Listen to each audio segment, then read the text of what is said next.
Assalamu alaikum. My name is Neelam. Today we start chapter number 8, page number 158. In the previous lecture, we have started the human digestive system or human alimentary canal, in which we discuss about the oral cavity. And we discuss the main functions of the oral cavity, in which we first discuss about the chewing, lubrication, chemical digestion, and we at the end we see that when food is grinded into a small pieces, they are rolled up into a bowl like structure, and this bowl is known as bolus, which is pushed from esophagus, from pharynx to esophagus. Now we discuss the second main organ of the oral cavity, of the alimentary canal. First is the pharynx and second is the esophagus. Pharynx and esophagus का जो main function है, it is swallowing, swallow करना, खुराक को निगलना, and peristalsis. During swallowing, bolus is pushed to the back of the mouth by tongue.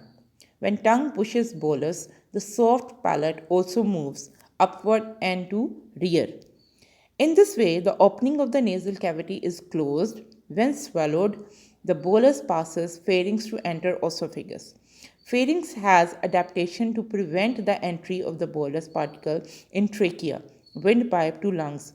यहाँ पे क्या है, एक ओपनिंग प्रेजेंट होती है जिसे आपने ग्लोटिस कहा था. ग्लोटिस के ऊपर एक फ्लैप लाइक स्ट्रक्चर होता है जो कि सिंगल टिश्यू की लेयर का बना होता है, जिसे हम एपिग्लोटिस कहते हैं.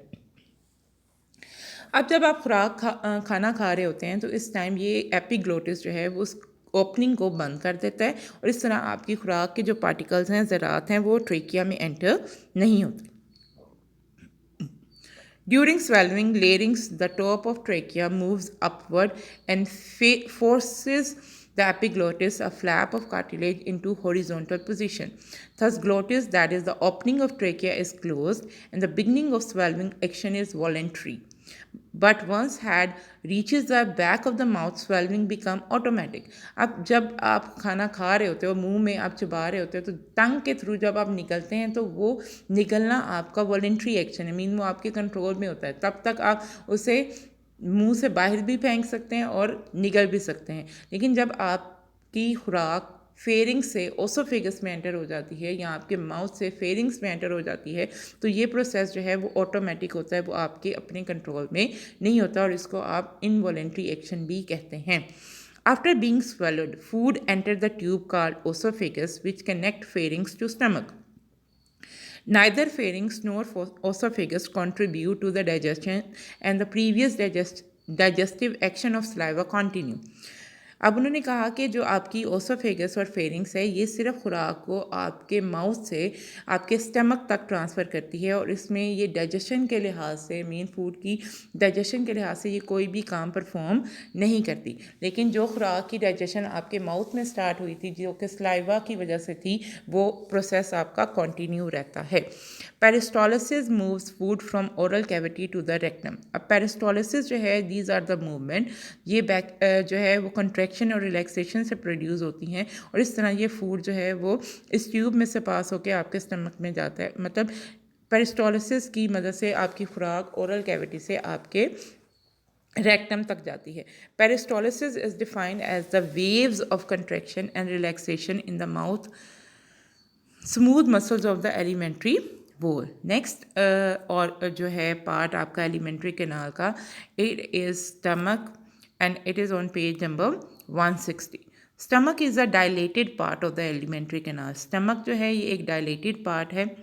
It is a J-shaped structure है, located in the left of the abdomen, और आपकी abdomen के पेट के left side पे present है, just beneath diaphragm के नीचे. Stomach has two main portion. Stomach के दो मेन पोर्शन हैं. फर्स्ट पोर्शन इसका कार्डियक पोर्शन कहलाता है. Cardiac portion of the stomach is present immediately after oesophagus, and pyloric portion is located beneath cardiac portion. अब stomach के कितने main portion हैं? दो पोर्शन है. फर्स्ट पोर्शन आपका ओसोफेगस से ही स्टार्ट हो जाता है, ओसोफेगस के फौरी बाद स्टार्ट होता है, जिसे आप कार्डियक पोर्शन कहते हैं, और कार्डियक पोर्शन के बाद आपका सेकंड पोर्शन स्टार्ट होता है, जिसे आप फाइलोरिक पोर्शन कहते हैं. Stomach has two sphincters. Sphincters हम कहते हैं ओपनिंग्स को। स्टमक की दो मेन ओपनिंग्स होती हैं, इन्हें आप स्पिंटर्स भी कहते हैं। Opening which are guarded by muscle, जिन्हें मसल्स जो हैं वो कवर अप करते हैं, गार्ड करते हैं, प्रोटेक्ट करते हैं। फर्स्ट आपका जो पोर्शन था वो कार्डियक पोर्शन था, वहाँ पे जो स्पिंटर हैं वो कार्डियक स्पिंटर कहलाते हैं, is between stomach and oesophagus. और ये ओपनिंग जो है वो कहाँ पे प्रेजेंट है, आपकी ओसोफेगस और स्टमक के दरमियान में प्रेजेंट है। वाइल फालोरिक स्पिंटर्स जो हैं ये प्रेजेंट हैं आपके स्टमक एंड स्मॉल इंटेस्टाइन के दरमियान में। Bolus enter stomach from oesophagus through cardiac sphincter. When food enter stomach, जब आपकी खुराक ओसोफेगस से स्टमक में एंटर होती है तो गैस्ट्रिक ग्लैंड जो हैं वो आपके स्टमक में प्रेजेंट हैं, आर स्टिम्युलेटेड, वो एक्टिवेट हो जाते हैं और एक्टिवेट होकर वो क्या सक्रीट करते हैं, एक जूस सक्रीट करते हैं जिसे आप गैस्ट्रिक जूस कहते हैं। Gastric juice is composed chiefly of mucus. ज़्यादातर आपके जो गैस्ट्रिक जूस होता है उसमें म्यूकस प्रेजेंट है, हाइड्रोक्लोरिक एसिड है, मीन HCl है, and a protein digesting enzyme present है जिसे आप पेप्सिनोजिन कहते हैं। तो तीन चीज़ें जो हैं वो आपके गैस्ट्रिक जूस में मौजूद होती हैं। First mucus, second hydrochloric acid, and third is the pepsinogen. Hydrochloric acid converts the inactive enzyme pepsinogen into its active form, that is called pepsin. Hydrochloric acid का काम क्या है कि ये पेप्सिनोजिन को जो कि इनएक्टिव फॉर्म में है उसे उसकी एक्टिव फॉर्म में कन्वर्ट करती है, और उसकी एक्टिव फॉर्म क्या है, पेप्सिन है, जिसने प्रोटीन को डाइजेस्ट करना है और प्रोटीन को डाइजेस्ट करके उसे अमाइनो एसिड में कन्वर्ट करना है। हाइड्रोक्लोरिक एसिड जो है वो आपकी खुराक जो आपने खाई उसमें अगर किसी भी किस्म की माइक्रो ऑर्गेनिज्म प्रेजेंट है तो उन माइक्रो ऑर्गेनिज्म को हाइड्रोक्लोरिक एसिड किल करता है। Pepsin partially digest the food, protein portion of the food, bulk of mutton into polypeptides and shorter peptide chain. अब क्या करेगा पेप्सिन, जो आपकी प्रोटीन, आपको पता है कि these are the long chain of amino acid, और इनके दरमियान एक अमाइनो एसिड जब दूसरे अमाइनो एसिड से लिंक करता है तो इनके दरमियान जो बॉन्डिंग होती है वो पेप्टाइड बॉन्डिंग होती है। इस तरह पेप्सिन क्या करेगा, प्रोटीन को पॉलीपेप्टाइड या शॉर्टर पेप्टाइड चेन्स में कन्वर्ट कर देगा। Next is an interesting problem is raised here. Pepsin is a powerful protein digesting enzyme. Why does it not digest the stomach bowel, which are mostly protein? अब उन्होंने कहा कि यहाँ पे एक सवाल पैदा होता है कि पेप्सिन जो है कि ये एक प्रोटीन डाइजेस्टिंग एंजाइम है, लेकिन क्या ये स्टमक की बोल को डाइजेस्ट करता है जो कि मोस्टली प्रोटीन पे कंसिस्ट करती है। We saw that pepsin is not release in its active form. Pepsin जो है वो अपनी एक्टिव फॉर्म में रिलीज़ नहीं किया जाता, ये पेप्सिनोजिन की फॉर्म में रिलीज़ किया जाता है जो कि इसकी इनएक्टिव फॉर्म है। Rather it is created as inactive pepsinogen which require hydrochloric acid for activation. The mucus of the gastric juice from a thick coating over the inner wall of the stomach and neutralize the hydrochloric acid there. अब क्योंकि gastric juice में ज़्यादातर मिकदार mucus की होती है जो कि wall of stomach को क्या कर देती है, कवर अप कर देती है, और हाइड्रोक्लोरिक एसिड को क्या कर देती है, न्यूट्रलाइज कर देती है, जिसकी वजह से पेप्सिनोजिन जो है वहाँ पे एक्टिवेट नहीं होता। It make pepsinogen difficult to be activated and to attack stomach wall. In stomach, food is further broken down, apart through a process of churning. The wall of stomach contract and relax, and these movements help in through rising mixing of gastric juice and food.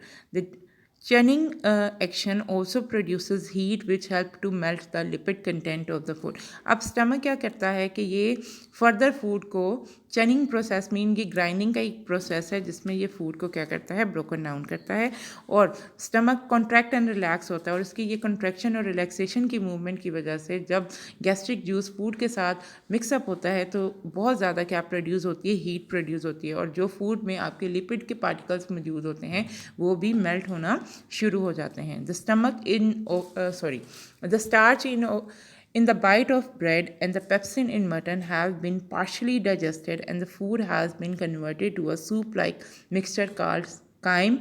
After it, the phyloric sphincter allow a little mass of chyme to enter duodenum. Duodenum is the first part of the small intestine. अब क्या होगा कि जब आपकी partially digestion हो जाएगी protein की और स्टार्च की तो आपका फूड जो है वो कायम कहलाएगा, और इसको आप कर देंगे, एंटर कर देंगे ड्यूडिनम में, जो कि आपकी फर्स्ट पार्ट है किसका, स्मॉल इंटेस्टाइन का।